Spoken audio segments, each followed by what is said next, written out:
Hello hi. అలాగే ఇలా వస్తుంటే పైన కనిపిస్తున్న విగ్రహాలు ఉన్నాయి కదా, అవి గర్భగుడి చుట్టూ ఉంటాయి. అలాగే గుడి లోపల కూడా చుట్టూ ఉంటాయి అన్నమాట. ఇక్కడికి వస్తే ఈ గుడికి ఒక ప్రత్యేకత ఉంది. అదేంటంటే అష్టాదశ శక్తిపీఠాలు అంటారు కదా అమ్మవారివి.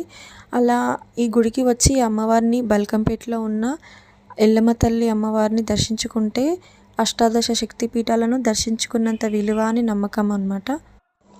అలా ఎంతోమంది ప్రముఖులు, నీతా అంబానీ లాంటి వారు, ఇంకా చాలామంది ఇక్కడికి వచ్చి ఈ అమ్మవారిని దర్శించుకున్నారు. అలాగే ఐపీఎల్ క్రికెట్ లీగ్లో ముంబై టీం తరపు నుంచి నీతా అంబానీ గారు స్పాన్సర్ కదా, వారు కూడా ఇక్కడికి వచ్చి అమ్మవారిని దర్శించుకొని వారి కోరికలు ఇక్కడ కోరుకొని వెళ్ళేవారట.